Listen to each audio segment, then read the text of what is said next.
Hello everybody and welcome to another episode of Chatsu Café. My name's Satsu and joining me is none other than the one and only Andrew, aka Green Shield, aka Zelda fan. 1, 2, 3. How are you doing? Not all those were true, so that's only a half truth. Hey, that's a half truth. Simpsons references. And just as we have opened the cafe doors, we have a load of other fellow patrons that have come through the door. We have Robotic Battle Toaster bringing his friends. We've got Mooneye Plays. We've got Spanks, of course, friend of the podcast. We've got High Score, High Stakes. This rig is top tier. Thank you. This cafe is relatively new. We've only used it once with the one and only Martin McAllister. I was actually telling you this the other day, I think, that whenever I'm introducing other people on the podcast, you know, I'll say, oh, it's Andrew, it's Adam. And it's like, oh, it's Martin McAllister. Like he is some kind of Smash Bros character. Well, he's like Dwayne The Rock Johnson. You have to say the whole thing. You can't just say Dwayne. Like, how weird would that be? Mr. Johnson? Mr. McAllister? I'm a huge fan. But like, I did have a bit of a rebrand a couple of years ago. That's the douchiest thing I think I've ever said. A rebrand. Yeah, well, because I was Green Shield 95 when we first started. And then I kind of decided going into what we were doing with podcasts that I'd rather people just knew my name, because I think that that's kind of sometimes better to kind of just get your name out there. Not that I necessarily am trying to like get big, get famous kind of thing, but I just felt from a marketing perspective and a just general kind of like people knowing who I am, because I'm quite comfortable with that. I know a lot of people don't want that, and that's perfectly fine, but I was quite keen to kind of transition from Martin McAllister. The truth comes out.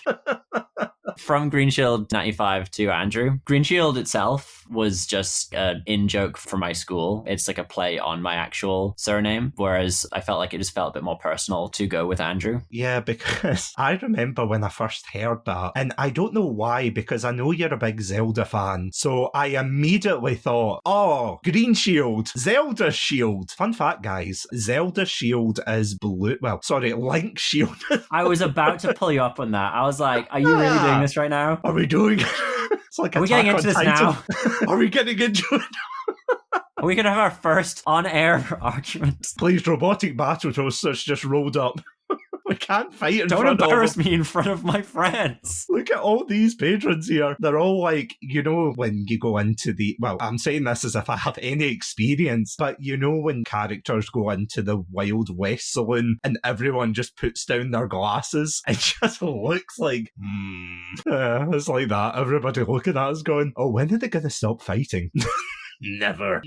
We're doing it for the content, guys. It's all fake. Everything's so manufactured and fake. Unlike wrestling, which is 100% true. That was something that Martin McAllister told me to put in the script. So. Oh, I see. Fair. Okay. I'm going to get an angry message. Is that something we can do? Can I just slide things into future episodes you have to say? I mean, within reason, yes. Oh, okay. I'll work on it. I'll do some pictures. Yeah, we'll be back in a couple of hours for Chatsu Café After Dark. Ooh. For our spicy takes. Yeah, things get interesting, guys. Yeah, well, true. If I didn't tell myself that, please everybody come back. Everyone listening, they're not used to hearing what's essentially kind of the behind the scenes of us just talking nonsense, which you often will edit out. It's now just me just doing terrible jokes. Sometimes we include it on the Patreon as like little bloopers and stuff. So a little bit of a behind the scenes kind of look into how much nonsense we talk usually. At least 75% of that actually makes it to the show. I mean, that is true.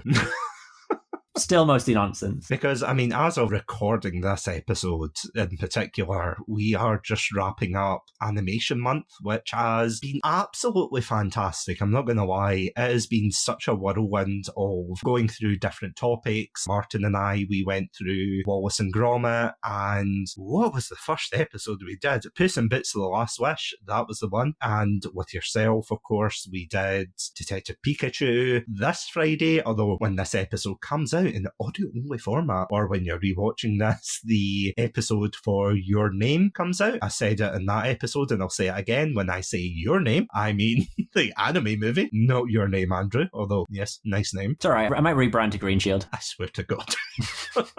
I swear to God, Green Andrew.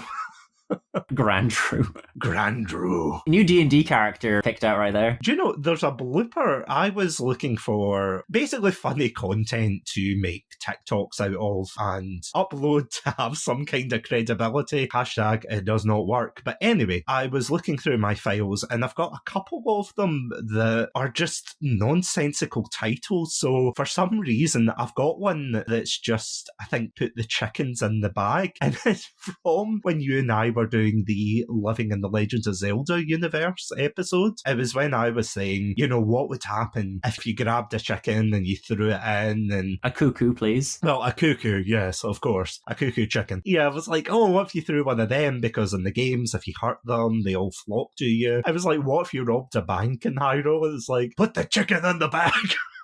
And it's like, why have I got this saved as its own file? As it is, like 13 seconds or something of us performing a heist in Hyrule. But the other one is when you, Martin, and I were doing I think it was the 4-year anniversary episode, I want to say. It's when, I don't know, was it you that called me Satsubald? Or was it Martin? I don't remember. I genuinely can't remember. I don't even remember the context. I just remember someone saying, instead of Satsunami, Satsubald. And then all of a sudden we all just absolutely lost it. It's just like, Satsubald. Please, that was my father's name. Because that's actually something that's quite funny, considering you've gone for a normal name and I've been stuck with Satsunami because that was the name I chose for my stream. And then, yeah. Long story short, yeah, I am stuck with the name, the myth, the legend, Satsubald. So going forward, Andrew, I'd like you to yeah, I'll refer to you as Satsubald from this day forth. Thank you.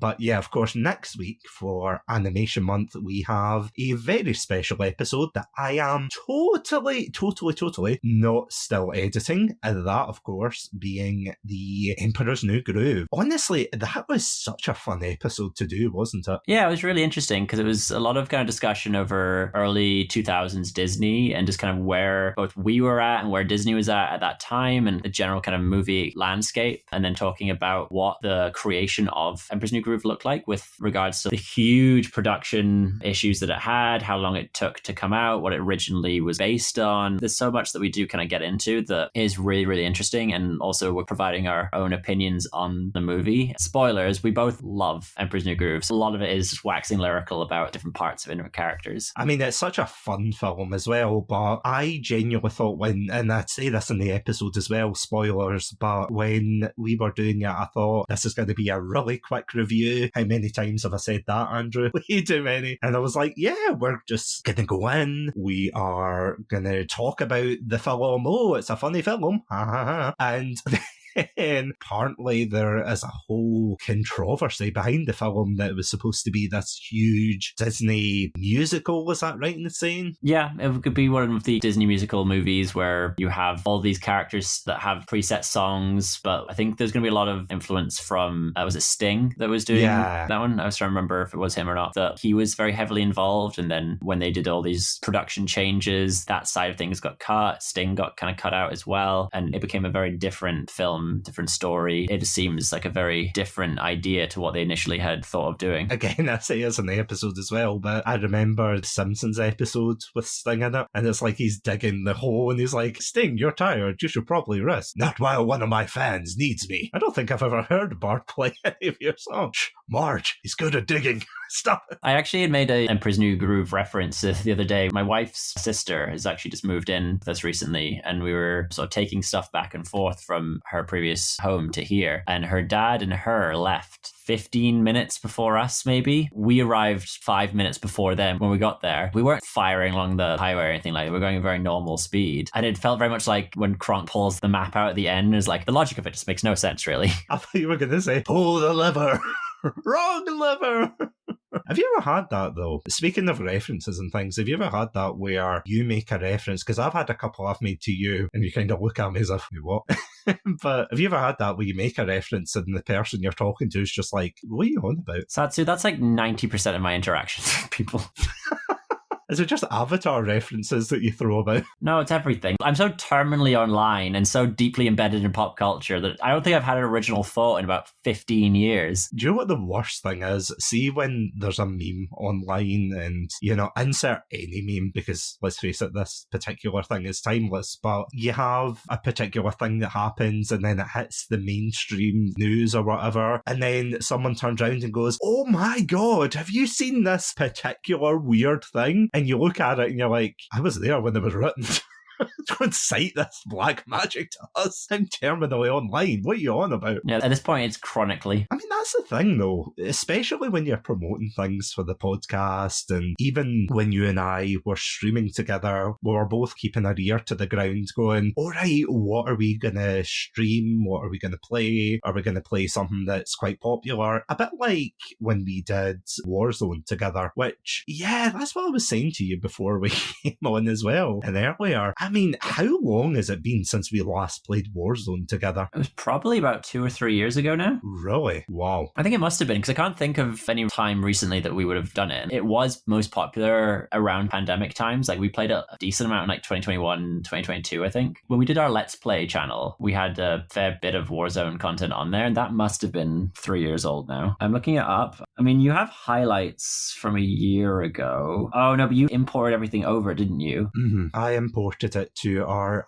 handy-dandy Let's Play channel. Well, yeah, the kind of rebranded Let's Play channel, Chatsu Plays, because previously it was called T-Posing. Oh, yeah. Does that still exist? Yeah, yes and no. I mean, we could rebrand it and put it out as Chatsu T-Posing. No, but I mean, like, are the videos still live? No, I think I took them down, but I put them up on Patreon. At least the full ones. Oh, they're on your other YouTube channel. Yeah, I don't know if the full ones are up there. The highlights are, because I took a lot of episodes that we did back then and then just kind of cut them up, and because it is so difficult to get noticed on YouTube, and I feel like one of those notice me red pandas.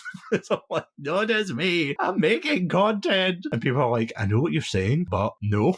I don't want to watch your stuff. You have Best of Satsunami featuring Green Shield plays Pokemon Emerald Episode 1 and then no Episode 2. The optimism in labeling it Episode 1. Well, the funny thing is, I could have sworn we actually filmed the whole thing. Well, I say filmed, we streamed the whole thing, didn't we? Yeah, we did. I remember. And we used to do some grinding, getting Pokemon levels up off stream so that when we were on stream, it wasn't so boring. Do you remember that time, though, of when we were streaming? Because that was the early days, wasn't it? Was that not one of the first streams that you and I did together? Yeah, it would have been one of, if not the first stream we did together, because it was pre-podcast as well, I'm pretty sure. I think it was back, it might have been pre-pandemic. It might have been 2019 or 2020. It must have been, though. I'm just trying to remember, because, yeah, that was the early scuff days of streaming on Chatsunami. And, well, I say Chatsunami, it was formerly Satsunami 42, and then it went to Chatsunami now. Because that's the thing, it's like I barely, other than, of course, bringing back the wonderful Chatsu Café, we have signs over there. We've got signs over there. You probably can't see what I'm doing. I'm pointing here, there, and everywhere. But yeah, before that, it was mainly a channel for gaming and such. And I think for at least 3 years, I was very consistent. And then it really died down for the podcast when we really got that going, didn't it? Yeah, podcasts became much more all-consuming. Well, not necessarily that, but also that they were pretty chill with regards to not having to worry about entertaining a live audience. We say in front of a live audience. Don't worry about them. They're fine.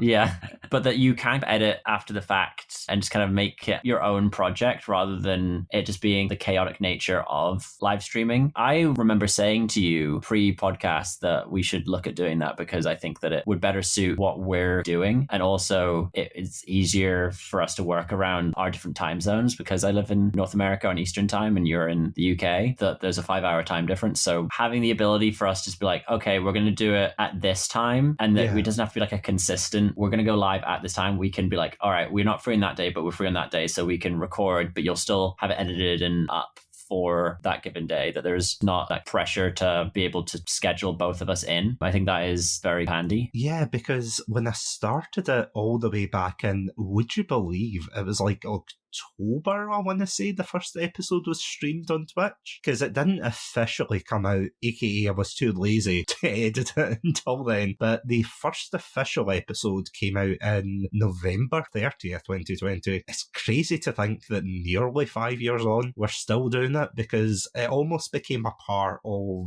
the live shows of Chatsunami or Satsunami. Remember when we had all that free time of lockdown?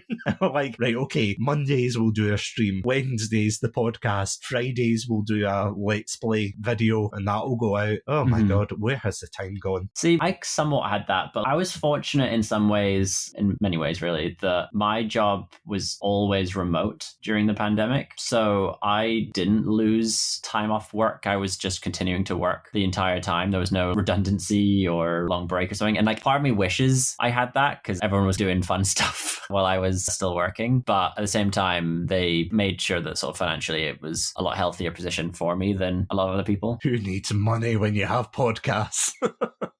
Who needs money when you have content? Look at all this rich content we've got, yeah. I just remember at the time, obviously everybody was doing it. Whether it was streaming, whether it was Let's Plays, it was just absolutely overwhelming to see the amount of people deciding to create content. And for all the people who have continued to do it after the lockdowns, and this isn't my weird roundabout way to be like, I'm patting myself on the back. I don't have an emote for that. I can't move my hands. I can't move my hands to give me a pat in the back. And I have just seen that we have 2 notes that have been left here at the desk. Our very good friend Wonko the Sane has come in saying that after working in Japan for nigh 3 years, I miss my pandemic free time. Honestly, I can see why.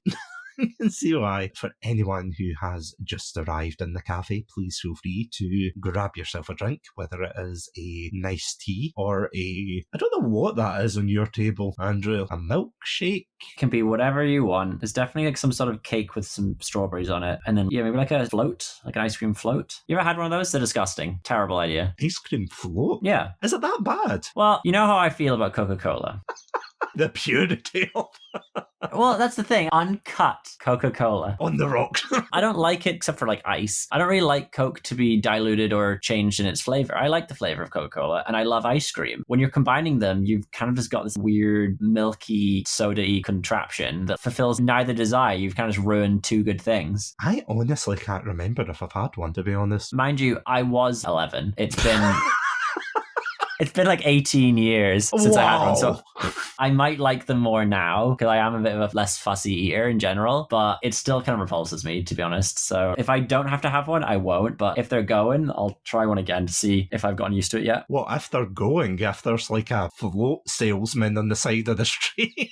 If you're, no, like, all right, so you're with your honey at the ice cream bar. It's the 1950s. You have to bear that in mind. It's the 1950s. You're at the local ice cream sundae bar place, and you've got a really big glass with 2 straws either side because you're both sipping from either side. I'm wearing a sick leather jacket in this. The jacket's very important in this. You've got a new haircut, yeah. Oh, not only a new haircut, it's greased. I've got a little comb. I keep using the comb just repeatedly, and I'm sipping on my float, and I'm like, life is good, but it could be better. The ice cream could instead be in a bowl, and the Coke could instead be on its own in a glass, and I enjoy them separately. I don't know about you. Have you ever had Coca-Cola while having a dessert? Oh, okay. I see a game here. Yeah. What, you mean like when you have ice cream in your mouth and then you go to take a drink and then you're like, eh. Kind of like it's sugar on top of sugar. I have a bit of a sweet tooth, not like a huge sweet tooth. I enjoy sweet things, but that feels like overkill. It leaves a very kind of gross, sicky taste in your mouth. Yeah, I can see that. Have you ever had one of those? See the utterly abominable sundaes, you know, the ones where they just pack sugar on top and you're just like, okay, first of all, ma'am or sir, how the hell am I supposed to eat this? Second of all, are you trying to put me in a sugar coma here? I've not really, because those kind of repulse me, because I feel like those are just for Instagram. No one truly enjoys. I can't believe anyone would actually enjoy those mukbang content desserts. They're revolting. They've piled ice cream in there, they've then got fudge sauce, and then they throw some Oreos in there, and then they put like a slice of cake in there, and then a donut, and then they fire more whipped cream on it, and then they put more chocolate sauce on there. Then like, isn't this yummy? Wouldn't you want this? And it's like, no, I wouldn't. That just put me in a coma. Yeah, because those types of desserts are made for children, and I don't mean they're made for children to eat. You would kill a child if Gave them that sugar. It's like what you expect in a Richie Rich thing where that's what he's served. It's not a real, it's like what a child imagines that they want. But if they were actually ever given one, they'd take 2 bites of it and be like, no, I'm good. I can't believe in 2025 we've got to the Richie Rich core of the internet. It'd be cool if you had a McDonald's in there. It'd be cool. It's like, no, it wouldn't. You'd be going to bed and all you'd smell is fries downstairs. See, when you watch that film, and I'm going to put my Panda cards on the table here, but it's been years since I've seen that film, but that's the only bit I remember from it, that they had... That he had a McDonald's? Yeah, like a deal with McDonald's or something. I don't even know what the plot of Richie Rich was. He couldn't get friends, and he was just horribly rich. Yeah, his parents coddled him, and he never... I guess because he was so rich, he could never really truly believe that anyone was his friend just because they were his friend, and they just liked him for his money. I haven't seen that movie in forever, but Twitter keeps just posting random clips of not very good movies. In the same way you used to see iconic clips from these great films kind of thing. Now it's just random 45-second clips from Richie Rich, where the butler's escaping from prison and is given like the magic toothpaste that'll dissolve the bars on his cell. That's what they're doing as iconic clips. I do not remember that part of Richie Rich at all. Was he a Bond villain or something? No, Richie smuggled it in. This was all in the clip, by the way. Richie goes to the guard and is like, my uncle needs a very special toothpaste. And the guard's like, okay. And Richie gives it over. And the butler doesn't even know until he goes to brush his teeth. And all of a sudden he looks down and it's only the melty plasticky bit. The head of the toothbrush has melted away and is non-existent. And he's like, oh, isn't this a remarkable thing? And it's like, yes. Random American guy putting on a British accent to be the butler. I thought he was just giving it so he can make a shiv or something. Again, I've not seen this movie in 15 plus years. I'm pulling this out my ass. There's definitely a scene of the butler beating up a really tough guy in the prison. Man, I need to rewatch this film because it's wild. And again, I can't believe the takeaway of a film where, it's like the richest boy in the neighbourhood or whatever. He's got acid toothpaste. He's got a butler that kicks ass. And the only thing I can remember is, he had a McDonald's in his house. That is pathetic. Speaking of those clips, though, do you get that song that Bruno Mars and Lady Gaga did? That Die With a Smile? That is playing on absolutely everything. It's a really sad scene that's like, oh, doctor, am I going to live? I don't know, blah, blah, blah. And then you hear just Bruno Mars singing over them like some angel of death. I don't remember. I mean, if I heard it, probably. With a lot of these clips, it just auto plays with no audio, and I just don't want to click on it and listen to the audio, because I also don't want to give them I know it still gives them the interaction statistic, even if I hover over it. Just on principle, I don't want to click on it, because I'm like, this is such slop. And it's definitely like a bot that just generates these things. The worst thing, not the worst thing, but one of the worst things about Twitter right now is that you see no actual engagement with anything. If you were to click on one of those videos, it's all just, what movie, Akrock? Richie was truly a great servant to the community in this scene. What, you mean like the obvious bot posts? Yeah, there's so many things where it clearly has evaluated what's happening in the scene, but makes the most milquetoast response you could possibly ever imagine. And so if it's a real person, you are the most boring MFer that's ever existed, or you're a bot. You can't be genuine with those kinds of opinions. It's so poor. I don't know, you get a lot of that either with a lot of Twitter posts as well, because trust me, as someone who spends their time trying to promote the hell out the podcast there, and you just see all of these weird posts that are clearly bots. Like, that whole dead internet theory where it's a lot of people saying that there's pockets of the internet that it's just bots talking to bots. It's not even real people. And in years to come, all of these historians are going to be like, hey kids, you want to hear about this dead internet theory? That is if historians haven't been outsourced to, as you said, Grok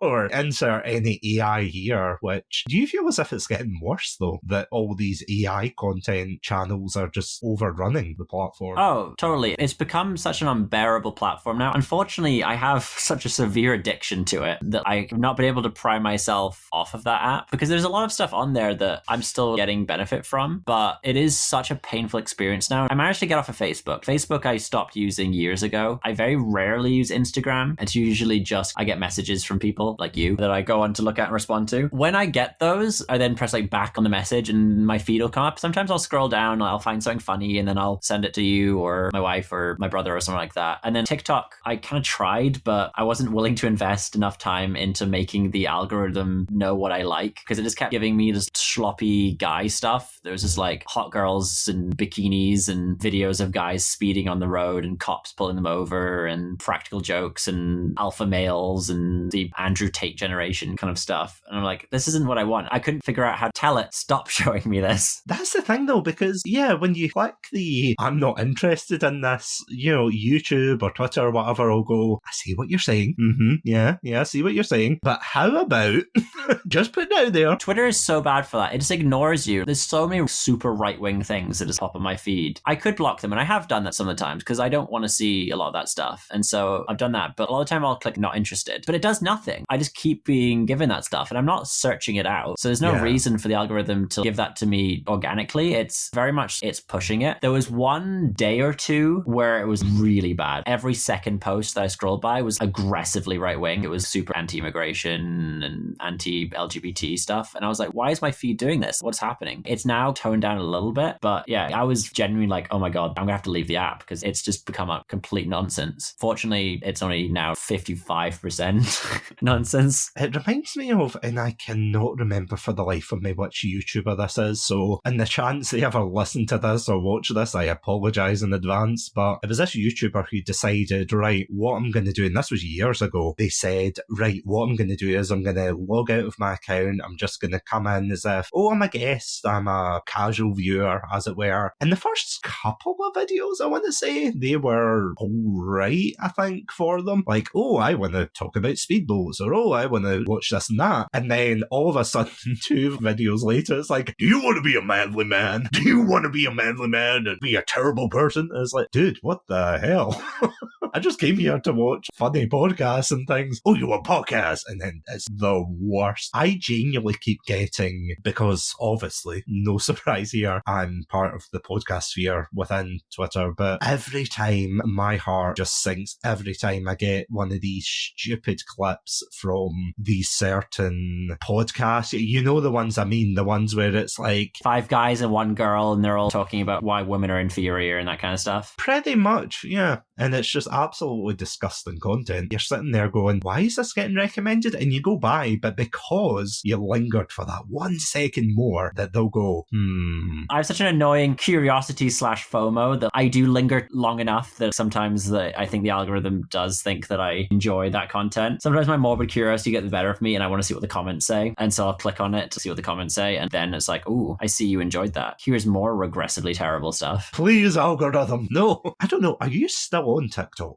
out of curiosity, before I go on this ramble? I mean, I have it. I'd kind of use it in the same thing as Instagram, where if people send me stuff, then I watch it. You and my wife, essentially. But I turned off notifications. Some of the apps are really annoying where you either turn off notifications and get nothing, or you turn on notifications, but there isn't like an option to be like, just when people send me stuff. It's always like, Dwayne The Rock Johnson's just posted on Instagram. And I'm like, I don't care. Stop telling me this. That is one thing I genuinely hate about, especially for Twitter /X, where I have a profile under Satsunami42, which I had when I started out, and then I transitioned to Chatsunami. And I was like, right, okay, perfectly fine. I am sure there will be no problems in the future with this. And I remember I was sitting there and I thought, yeah, this is okay so far, no problem. And then I got 1 or 2 posts that got promoted, and it was like really personal stories from people. I'm not judging anyone who decides, they've gone through a hard time, they're going to post their voice, their story there. But it was just how I never followed these certain people. And yeah, as you were saying there, it wasn't even The Rock Johnson, it was just random 42 who was like, oh yeah, do you want to check this out? And I'm like, who are you? You know that way?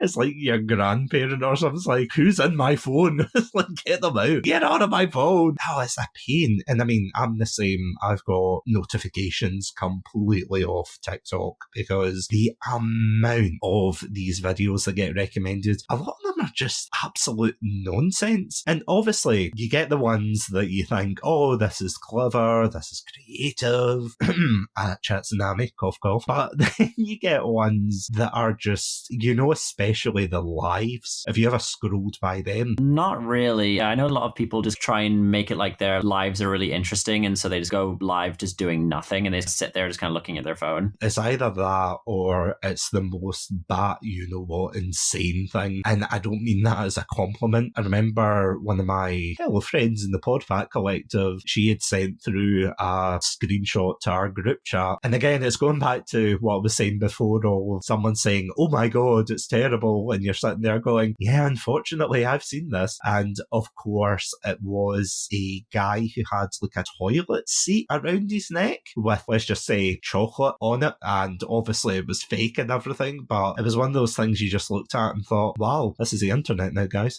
This is the internet. That's one of my least favorite types of videos that you see at the moment. The super staged ones that are made for engagement, interactions and stuff. I mostly see them on Twitter, but it'll be like careless mum on the phone knocking over a bunch of cans in a store, and then the kids picking them up and helping the old man stack them. And it's like how great young people are. And it's like, this was clearly a staged video. So many of them are like this, where it was like a super staged video. Benefit of the doubt in that one, there might be a store camera. But for most of these, it's like, why would someone be recording this? How would you have caught this on camera just magically? It's all so fake. And then you go into the comments, and the comments are like, such a good deed done. Children really are the future. Again, bots, just go away. Why is this just dominating every kind of discourse now? Sometimes you'll see a genuinely interesting video that I want to see if someone knows more information about it, and it'll just be bots that are saying nothing. What it used to be, I remember back in the day, there'd be some accounts that post videos that were interesting, and you'd go into the comments and it would just be other people trying to be comedians and try and get famous, and they'd be posting videos and memes and stuff in there. And so there was no discourse to be had on the original video because everyone was just kind of posting other stuff to try and get likes and engagement and stuff like that. And that was its own kind of hell. So really, Twitter's just been terrible for the last 5 years, if not longer. But it just goes in waves of just annoying stuff. Yeah, I honestly can't disagree with that. It's a weird system, I suppose. And again, it's something that I've talked about to other creators, of course, in the podcast, and yourself at length, to which you block me. Probably good reasons, as usual. But yeah, it's where there's almost this pressure for a lot of creators to basically abandon their individuality and just say, right, do you know what I want to be? I want to be the next, I don't know, Mr. Beast, or I want to be the next top podcaster, or, well, not podcaster, but the top streamer, the top YouTuber, that kind of thing. And you're just kind of sitting there like, but you've already got a great thing going here. Why do you want to be somebody else, kind of thing? It is bizarre. And again, I'm not criticising them for following the trends, but I saw a thing actually. It was that, is it Kai Sennett, I want to say? I'm going to be honest, I've just seen clips of the guy. He seems to be very popular and everything, and he's doing great at his channel. I say that he's like not a millionaire, but he does really well with it and gets all these celebrities in. But there was a thing I saw, and it was saying how he wanted to create this streamer academy. And that's not the first time I've seen this, because I think it was Dubai that also had a similar thing. They said, oh, we want to create this school or university where we can teach you to be the best streamer. And it's like, I don't know about you, but do you think, Andrew, that this is just going to create a conga line, as it were? Funny thought, but a conga line of just exactly the same type of creator as opposed to individual ones. Yeah, I mean, there's certainly an argument there. I think that's already happened, to be honest. I think that there is a lot of just the same stuff, each to their own. It's very much an opinion-based thing where I might look at something and say these two creators are carbon copies of each other, and their fans will say, no, this person's good for this reason, whereas I don't like this person for this reason. There will be differences, and there will be some aspects that you can cling to with any kind of given creator. But for the most part, looking from the outside, it does all kind of seem the same. It's somewhat hypocritical because the nature of what we're doing isn't especially groundbreaking. There's a lot of people who do what we're doing. And what our argument then is what we're doing is hopefully creating an entertaining, I don't want to say product. Like, again, that sounds awful. How dare you? We're creating something for people's entertainment that they are able to enjoy and to grasp onto us as personalities. Yeah. Mm-hmm. That is what the general struggle of a creator is, that for the most part, a lot of what's being put out has already been done, and it now becomes very much a culture of personality. Can you present yourself in an appealing enough way to enough people that distinguishes you from the thousands of others who are effectively doing what you're doing? And I mean, even when, of course, you and I started streaming streaming on Twitch and everything, it was hard to really stand out amongst the crowd. Totally get what you mean. You can't say, oh, we are groundbreaking at what we're doing here, because at the end of the day, we are talking about topics that are either important to us or are of interest to us. And that's the thing, though. It's because we are putting our personal spin on it, and a lot of other podcasters that I've met before, they do exactly the same thing of putting a different spin on it, because I think it's something that is very undervalued, that a lot of podcasters come into podcasting or content creation in general and think, right, all I have to do is play the game, talk about the topic, etc., and then that's it. Don't have to do anything else. And you're like, no, there's a lot more. I mean, you've heard me moan about it as well, and I know you have your editing roles with the Stop, Drop and Roll Initiative podcast, which is a great podcast, by the way. All 2 episodes of it. Yeah, because technically we have filmed, or recorded, I should say, the 8 episodes, I want to say 8, 9, maybe? Yeah, I think it's either 8 or 9. I think there's half episodes that need to be formed into one. Hey, that's a half episode.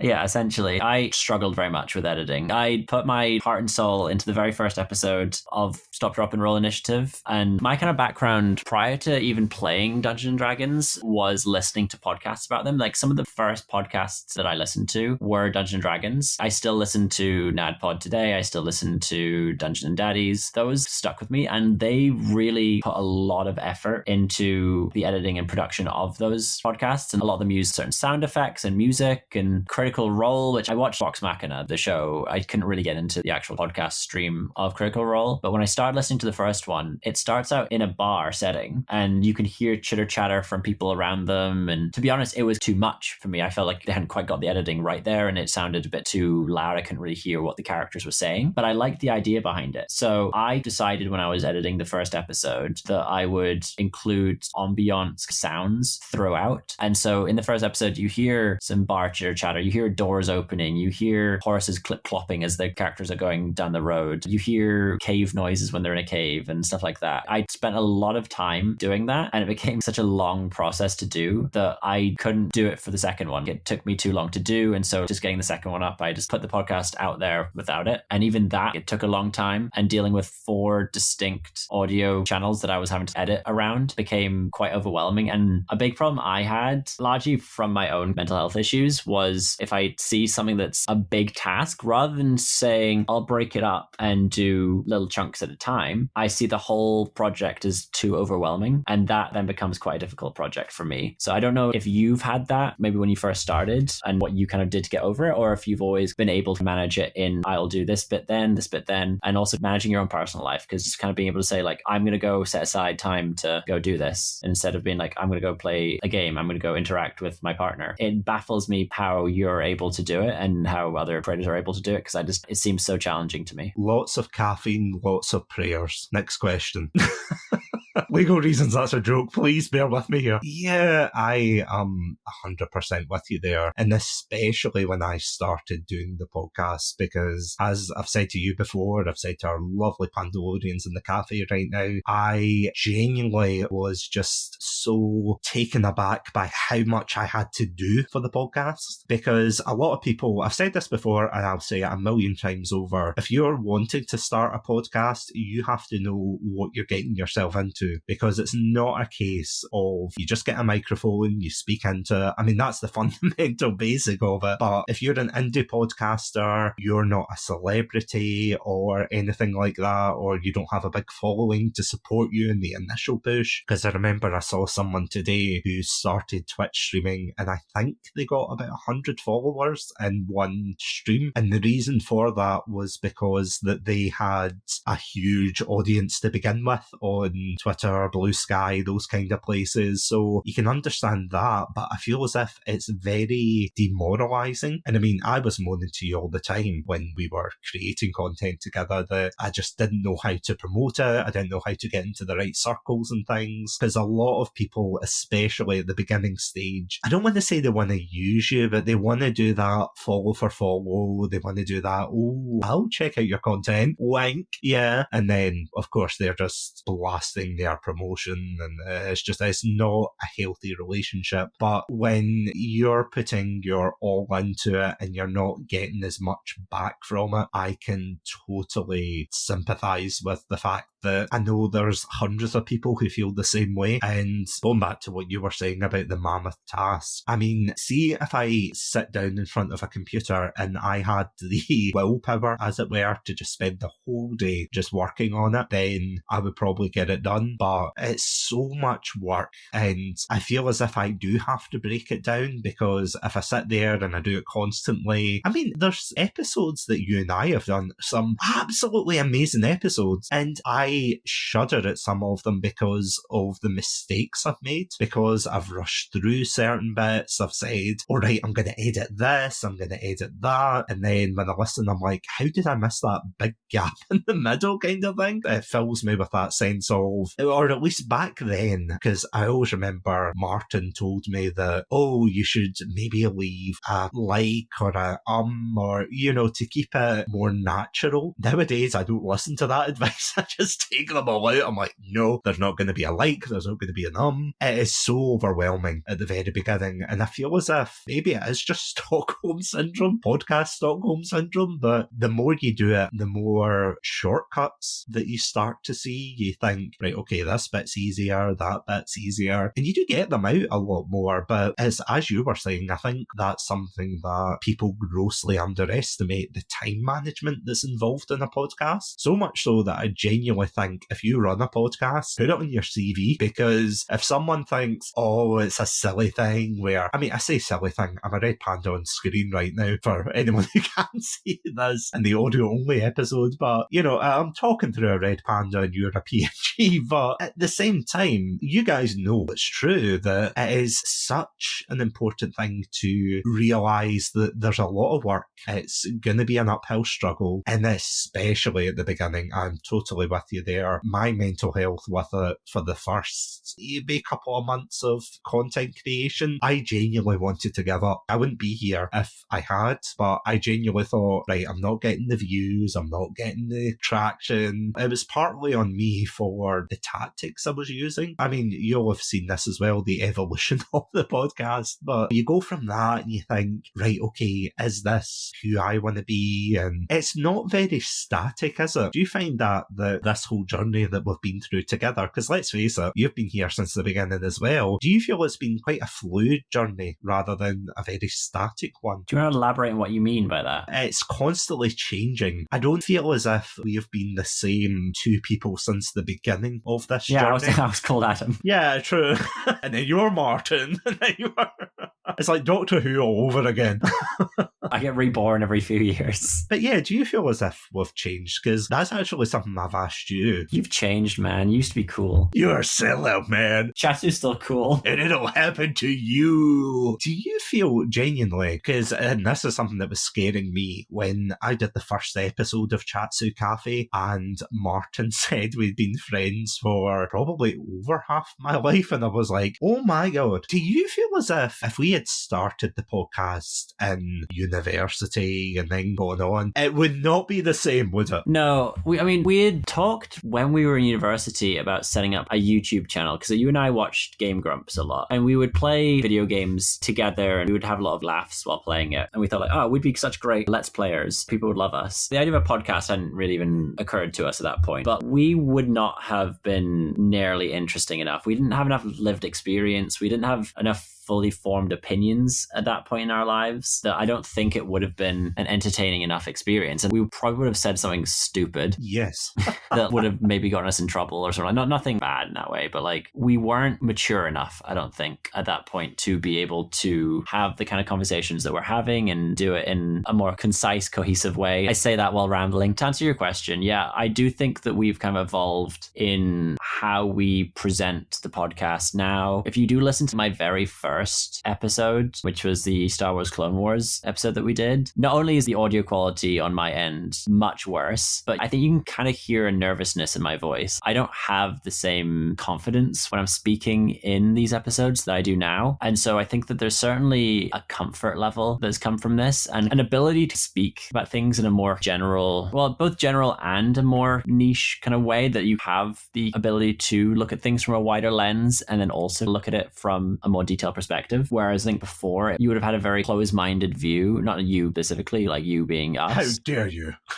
A good example, this came out now a couple of years ago, I think, but our Perfect Blue episode, that is a very good encapsulation of where we've come as podcasters and hosts of this channel, and how we discussed that topic I felt was in a very, not necessarily mature, that's not really the word I'm looking for, but we were able to discuss it in a way that better fit the property and the discussion on mental health and all these kinds of things. So that I think is something that I would have struggled a lot more with at an earlier stage, and even just kind of a media literacy kind of standpoint, that I might have discarded the film for it being kind of weird and not really being into it, whereas now I appreciate it in a more, I keep saying the word mature, but in a sense that you're able to grasp the themes and the imagery in it. I mean, you're completely right there, because I was actually thinking about this when I did an episode, it must have been either the end of season 2 or early season 3 with Adam, where we talked about a couple of indie games that we absolutely loved. That, of course, being, when I say loved, I mean that with a big asterisk. When I say that, of course, being things like Papers, Please, Return to the Obra Dinn, even things like Kind Words, and especially for me, To the Moon. Now, I remember I actually got To the Moon in the Humble Bundle probably around the same time that you and I met, and I honestly thank the gaming gods every single day that I did not play it in university, because I feel as if I had played it then, I would have spoiled it for myself, and I wouldn't have understood it the same way, because, you know, when you're a student back then especially, and this is over 10 years ago, which is a scary thing to think about, but, you know, over 10 years ago, we were making jokes, having a slightly calmer life compared to, you know, nowadays with everything going on, but, you know, you had that all going on, and you're completely right, there wasn't that sense of lived experience. You know, you'd be making jokes going, oh, haha, they're going to the moon, oh, they might meet aliens, haha. Whereas you see this game, and I don't know if you've played it yet, but it's just such a bittersweet game that's so heartbreaking, but it's also got lovely moments as well. I mean, if you look at Kind Words, that is, again, Adam summed it up perfectly, said he wouldn't really describe it as a game because it's not really a game. It is a game, but it's like you're getting other people's opinions sent to you, or not opinions, but views and vents, and as an anonymous person, you have to go back to them and say, okay, this is what we think of this thing, and if I can offer advice on that, I'll give you it. But those are the kind of things that I think past Satsu, or as Martin said in the past, the Chatsu Café standard Satsu, mini Martin and standard Satsu time. Past due. Yeah, past due. Yeah, exactly. Or Ancestor Andrew as well. You know, I don't think that I would have had the same reaction to it. I feel as if a lot of the episodes come across better for it. It's not one I would recommend unless they're an anime fan, but I think that the Perfect Blue episode especially is one of our best together. Fun fact about that one is we recorded it twice. Very true. Very true. Oh my god, yeah. I remember trying to save the audio and I was just like, no, it's gone, guys. I'm sorry.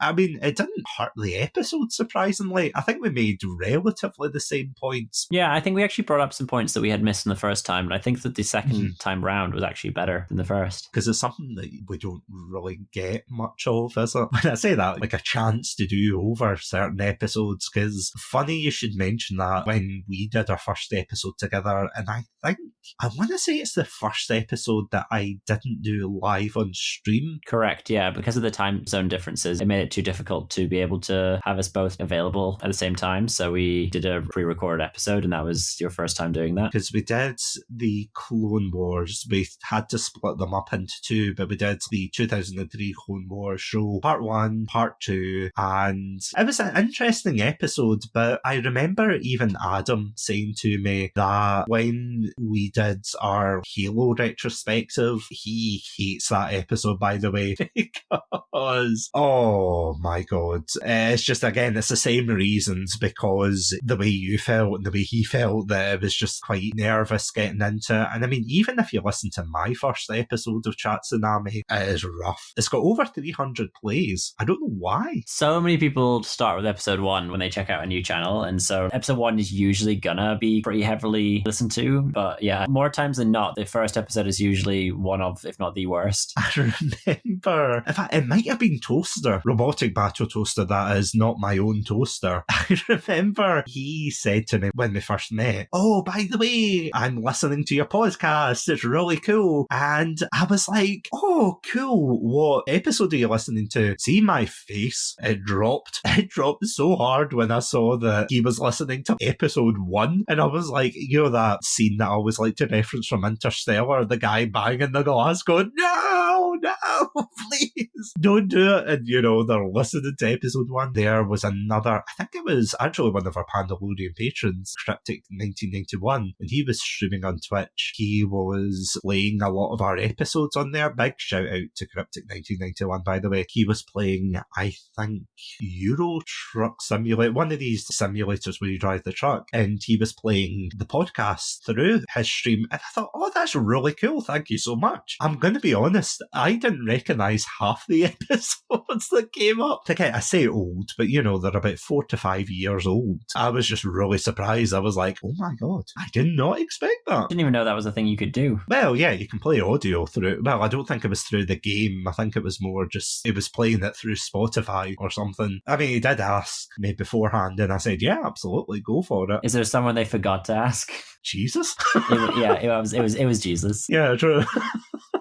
Yeah, I've got a question for you though. Do you usually listen to old episodes? In fact, where is your cutoff? See, for listening to old episodes, where do you stop? Because I know you must stop somewhere. I stop episodes that I'm not on and then continue when I'm back on that episode. No, but seriously, is there any season that you don't go back to, like season 1 or early season 2? To be honest, I'm not a big re-listener of episodes. Like, just in general, I don't look backwards, I don't look forwards. Occasionally, I'll have a bit of nostalgia and I'll listen to our Beyblades episode or our Halo Legends episode or something like that. But I kind of will listen to it at the time. Yeah. And that's kind of fine for me. I don't really need to go back. The kind of thing with podcasts for me is how it's a new thing each time, that I'm not hearing what I've already heard before. There are some movies and shows and stuff that I will go back and do rewatches of those things, but typically I like to move on to the next thing. The only time that I would often rewatch or re-listen to things is to show them to someone else. If I was showing someone, which I've never actually done, one of our episodes, then I would do it that way. There's a podcast channel that I've referenced before that was actually the very first podcast I ever listened to, Wizard and the Bruiser. They're now rebranded and they're called Nerd of Mouth, but they would do very specific topics on properties that they would go a deep dive on the history and making of and all that kind of stuff. And it's very interesting. And so sometimes if I was driving in the car with someone, usually my now wife, then partner, I might have been like, oh, you might be interested in the history of the Muppets. And we'd listen to an hour-long thing talking about Jim Henson's past and where each of the Muppet shows and stuff came from and that kind of thing. That I will revisit because I'm experiencing it with someone else who hasn't heard it, and so you can kind of get a discourse from it and kind of just discuss. But I'm not the kind of person generally who goes back and listens to other episodes. I take enjoyment in listening to what I've made with regards to you and I recording the content I've created, and I will listen to it the first time, like, nice, okay, good job. But I feel like if I go back and listen to it again, I'll just pick out the things I could have done better. Oh, I could have been funnier if I'd said this.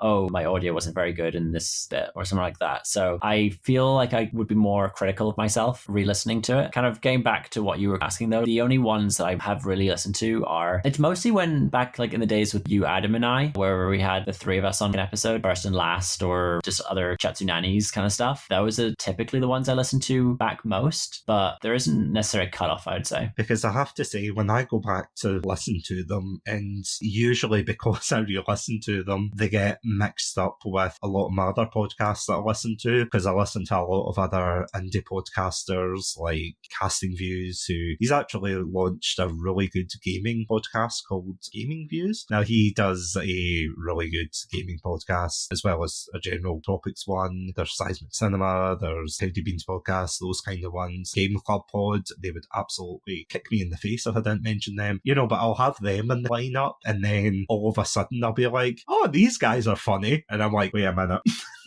That's us. It's me and you, Andrew. Oh my god. Which I always find hilarious, but I think I was saying this to you the other day, that I was out cutting my hedge and I had every single person in my neighbourhood, lovely neighbours, by the way, can't fault them for that, but the amount of people who were like, oh, do you want to do it this way? Do you want to borrow this? Do you want to borrow that? And I'm like, I just want to cut my hedge. But I was, of course, listening to another episode, and then, of course, that ended, and I couldn't change episodes, as it were. So what ended up happening was our episode started playing on Detective Pikachu for Animation Month, and I was like, interesting. And that is a great episode, by the way. If you haven't listened to that, please go back and listen to the Detective Pikachu episode. But I have to say, I don't really listen to many in the kind of season 1 tier, because again, that's when my editing was at its worst, to be honest. But honestly, I feel as if, see, going forward and ending this episode on a very positive note, as it were, I feel like the future's only going to get better for Chatsunami, isn't it? It can only get better, can't it, Andrew? Well, we'll have to wait Andrew, and see, please.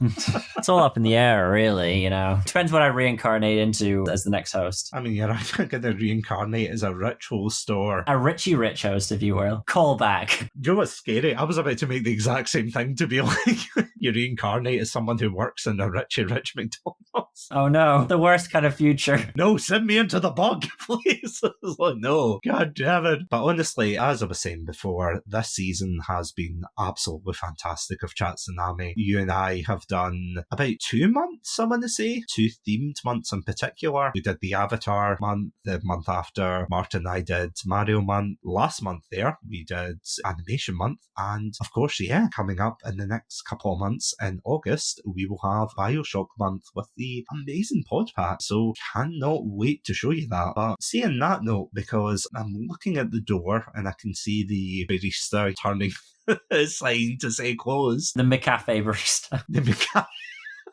Don't insult my baristas like that. Come on now.